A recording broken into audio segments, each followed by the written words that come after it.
They told JD Vance to leave, expecting him to get angry. His response left the whole diner in silence. JD Vance pulled into the parking lot of Owen's Diner, a modest spot in the middle of Springfield, Ohio. It was the kind of place that had been around for decades, its neon sign flickering slightly, the scent of grilled burgers and fresh coffee slipping through the crack of the door every time someone walked in or out. He had heard about it from a local earlier that day, someone who swore by their homemade meatloaf and hand-cut fries. He was exhausted. A long day of meetings, handshakes, and policy discussions had worn him down, and all he wanted was a quiet meal before the drive back. The bell above the door jingled as he stepped inside. The place was small, but welcoming. At least, that's how it felt at first. The kind of diner where the same handful of regulars occupied the same booths every night, where a wall of faded Polaroids by the register showcased decades of customers and staff. The air was thick with the scent of bacon grease and brewed coffee, and the low hum of conversation filled the room. JD caught the eye of the hostess behind the counter. She was mid-smile until she recognized him. It was quick, barely a second, but he noticed it. A hesitation, the kind that flickered across a person's face when they suddenly weren't sure what to do. Her lips pressed together in a thin line. He glanced around. A few customers had turned their heads in his direction. One man halfway through his burger leaned in and whispered something to the person across from him. Another, a woman in a flannel shirt, set down her coffee cup a little too hard, eyes narrowing just slightly before looking away. JD wasn't naive. He'd been in enough rooms to sense when he wasn't entirely welcome. But a diner? Here? The hostess hesitated, then stepped forward, tucking a loose strand of hair behind her ear. "Good evening," she said, her voice careful. "Are you dining in or taking out?" JD let out a small, tired chuckle.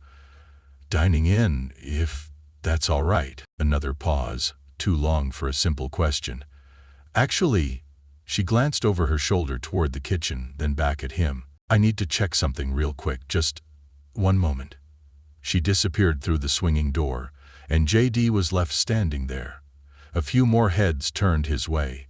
A man at the counter shifted in his seat. Someone muttered something under their breath. Something wasn't right. The seconds stretched.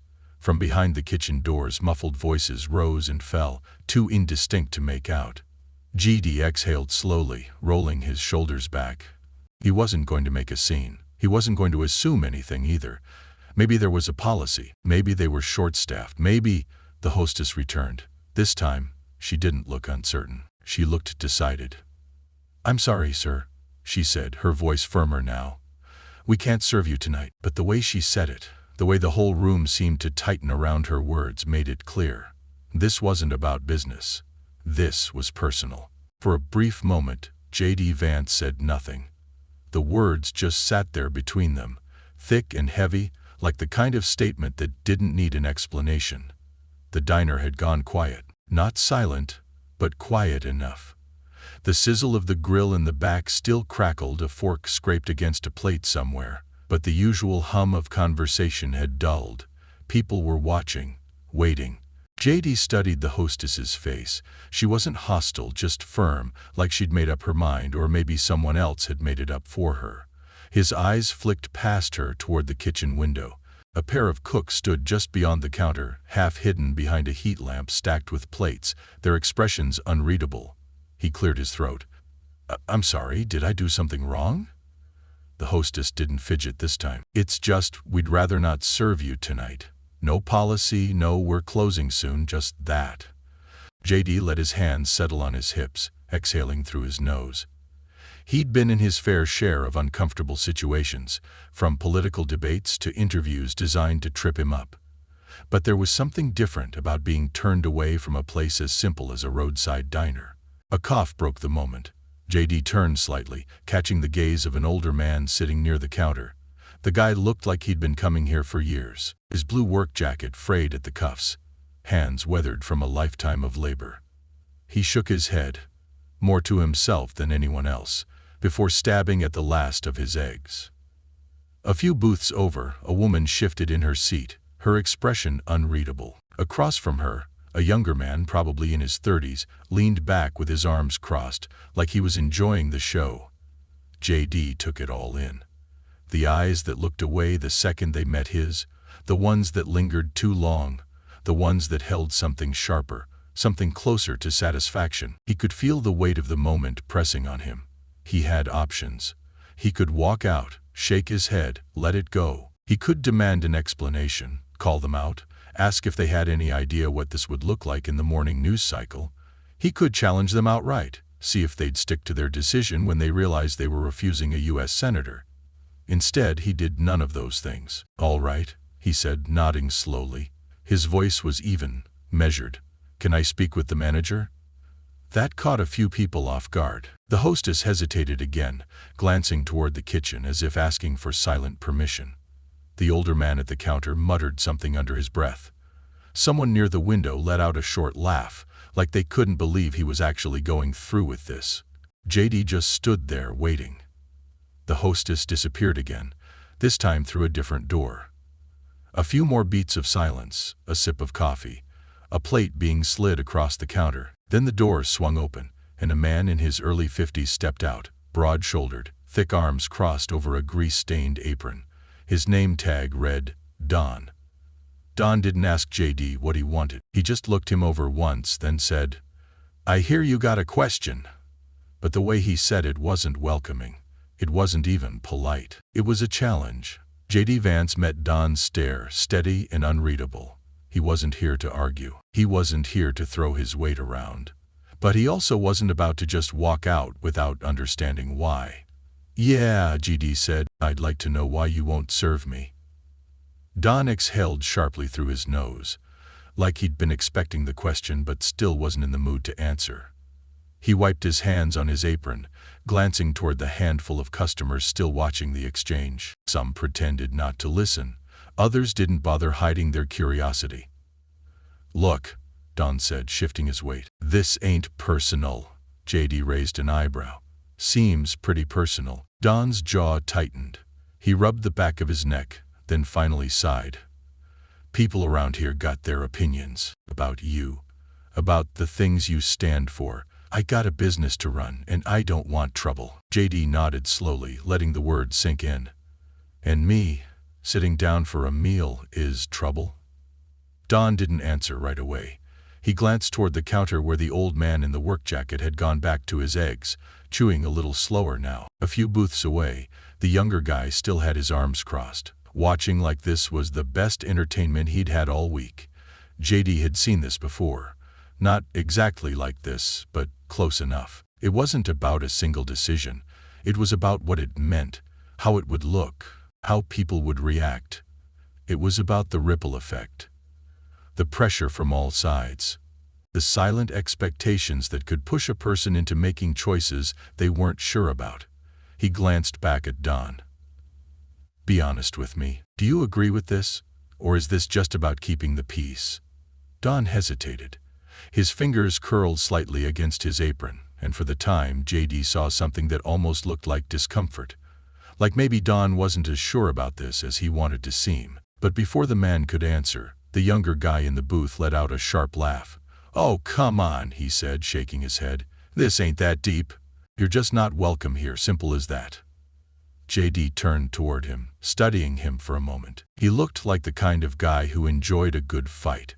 Someone who had been waiting for an excuse to say something. JD didn't bite. He just looked back at Don. "I've got no problem leaving, if that's really what you want." The words hung there, giving Don a chance to take a breath, to reconsider, to push back against whatever pressure had led to this moment. Don's gaze flicked toward the kitchen, then back to JD. "I just don't want things to get ugly," Don said finally. JD nodded. "Neither do I." For a long moment, neither of them spoke. JD could have left.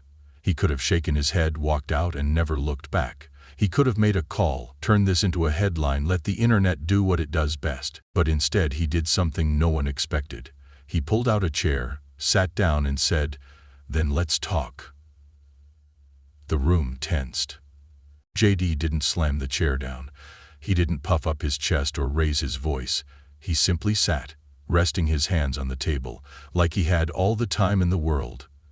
The diner wasn't used to this. Confrontations usually ended quickly, with one side storming out or shutting down. But this wasn't that. Don looked at him for a long moment, then let out a slow exhale. "Talk," he repeated, as if the word itself didn't belong here. JD shrugged. "You don't want me here, I get that. What I don't get is why, so let's talk about it." A low chuckle came from the younger guy in the booth. "Man, this guy's got nerve." JD ignored him. Don pulled out the chair across from JD but didn't sit down.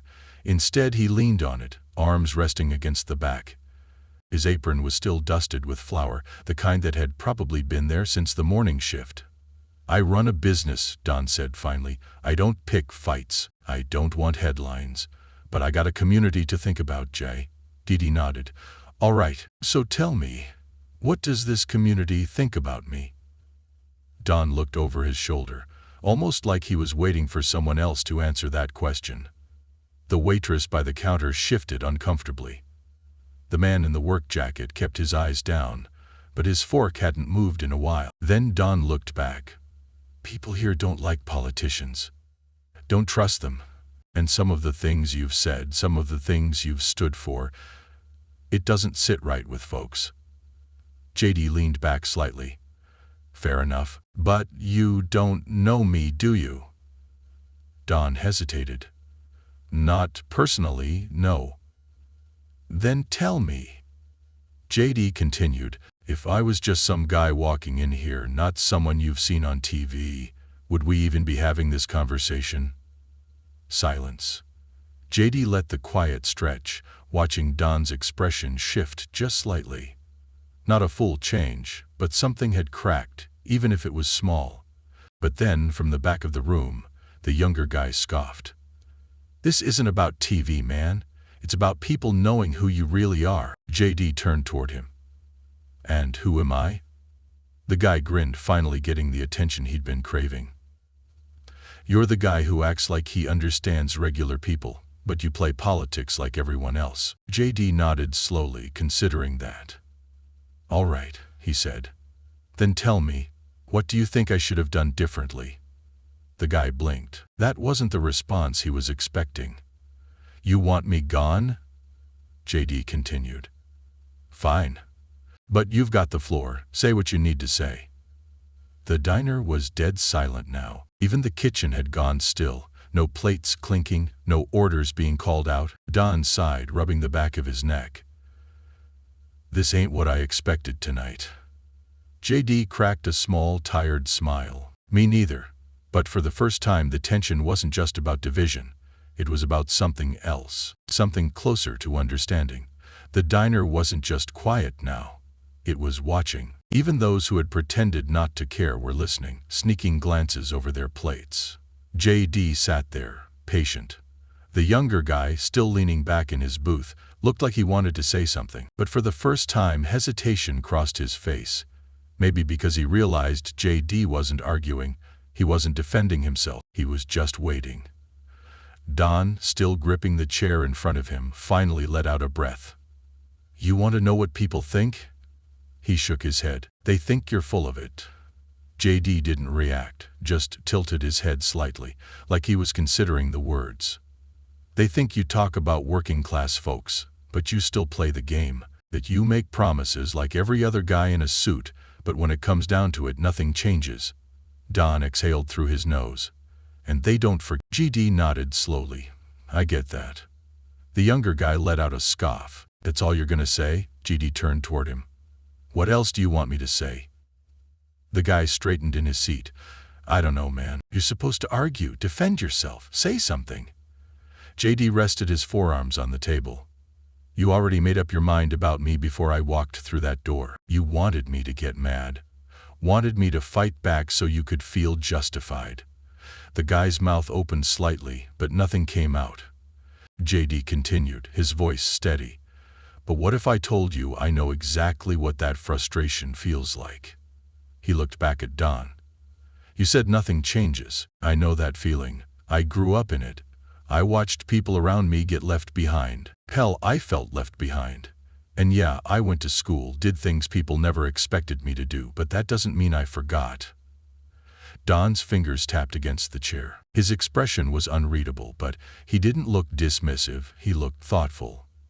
JD glanced around the diner. You don't have to agree with me. I'm not here to change your minds.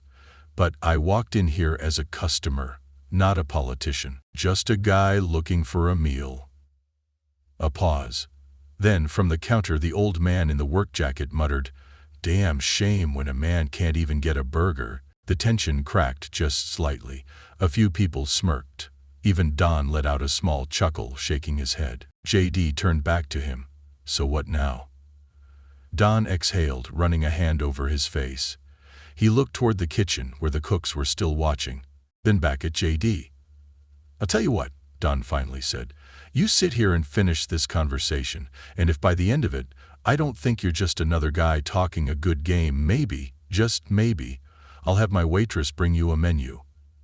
JD nodded, a small smirk tugging at the corner of his mouth. "Sounds like a deal." For the first time that night, the room didn't feel divided. It felt like something else, something closer to a conversation. The air in the diner had changed. The stiffness in Don's shoulders had eased just a little. The younger guy in the booth had lost his smirk, now sitting up instead of leaning back like this was some kind of show. Even the customers who had stayed quiet, who had just been watching from the sidelines, seemed less certain of their own judgments. JD leaned forward slightly. "All right," he said, voice calm. "Let's finish this conversation." Don exhaled, dropping into the chair across from him. He looked tired. Not the kind of tired that comes from a long shift, but the kind that settles deep in a person. The weight of years, of expectations, of feeling like the world isn't listening. "I'll be honest," Don said, rubbing his hands together. "I don't know if you're the guy people think you are. I don't know if you're really looking out for folks like us, or if you just know how to talk a good game." JD nodded. "Fair enough." Don studied him. "What I do know is that around here people got long memories. They remember every promise made to them. Every time someone shook their hand, looked them in the eye, and said they'd do something, only to walk away and never come back." JD tapped a knuckle against the table, thinking. Then he said, "I don't blame them for that." Don huffed out a laugh, shaking his head. "That's the problem. Nobody ever does." A beat passed. Then, from the counter, the old man in the work jacket spoke again. "I worked 35 years in a factory. 35 damn years." He set his coffee down with a soft thunk. "I watched my neighbors lose their jobs. Watched whole families pack up and leave because there wasn't anything left for them. Watched politicians show up, shake a few hands, tell us they understood, then drive back to wherever the hell they came from." JD met his eyes. "And do you think I'm one of those politicians?" The old man stared at him for a long time. Then he shrugged. "I don't know, but I can tell you one thing." He pointed a calloused finger toward him. "You're the only one who stuck around to listen." That landed. The waitress behind the counter shifted, glancing toward Don. The two cooks in the kitchen exchanged looks. Even the younger guy in the booth, who had been the loudest critic, suddenly had nothing to say. JD let the silence settle. Then he turned back to Don. "So, what's it gonna be?" Don tapped his fingers on the table. Vertilo looked toward the kitchen, exhaled again. Then he stood. "Mary?" he called toward the counter. "Get him a menu." A ripple of surprise passed through the diner. The younger guy let out a scoff, but he didn't argue. The waitress, Mary, hesitated for only a second before reaching for a laminated menu and walking it over. JD took it with a small nod of thanks. "Appreciated." Don shook his head, half in amusement, half in disbelief. "I still don't know if I like you." JD smiled, flipping open the menu. "That's all right, I don't need everyone to like me." Don let out a short chuckle, then turned toward the kitchen. "All right, boys, fire up the grill." And just like that, what started as a refusal turned into something no one in that diner would forget. The tension had faded. Not completely, but enough. Enough for the clinking of forks against plates to return. Enough for the low murmur of conversation to slowly rebuild itself. JD sat at the booth, menu in hand, but he wasn't reading it. He was watching Don, watching the old man at the counter, watching the younger guy in the booth who still looked skeptical but wasn't smirking anymore.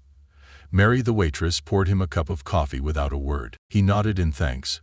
She hesitated for half a second, then muttered, "We make it strong here." JD took a sip and raised an eyebrow. "I can tell." A few people chuckled. It wasn't much, but it was something. Don was still standing by the kitchen, arms crossed, watching JD like he was trying to figure out what to make of him. Finally, he sighed and walked back over. "All right," he said, dropping into the seat across from him again. "Since you're here, tell me something." JD set the menu down. "What's that?" Don tilted his head slightly. "You ever had this happen before?" JD thought about that. Not just the rejection, because rejection was part of the job. People loved you one minute, hated you the next. But this? Being told he wasn't welcome in a place as simple as a diner? Not in this way, not with this kind of weight behind it. "No," JD admitted, "not like this." Don nodded slowly, as if that confirmed something he had been wondering. "And you stayed?" JD leaned back slightly, taking another sip of coffee. "Yeah?" Don let out a small chuckle. "Most guys in your position would have walked out, made a fuss, maybe called a lawyer, maybe made sure this place was plastered all over the news by morning." JD smirked. "Thought about it?" Don laughed at that, shaking his head. Then he sobered. "You're not going to change everyone's mind." JD nodded. "I know," Don exhaled, rubbing the back of his neck. "And I can't promise I won't regret serving you tomorrow morning." JD grinned. "That's fair." The old man at the counter spoke up again, not looking up from his coffee. "Still a damn shame when a man can't get a burger." JD turned toward him. "Well, I think that's about to change." Mary appeared a moment later, setting a plate down in front of him. A classic diner cheeseburger, hand-cut fries on the side. Simple, but perfect. JD picked up the burger, took a bite. Silence.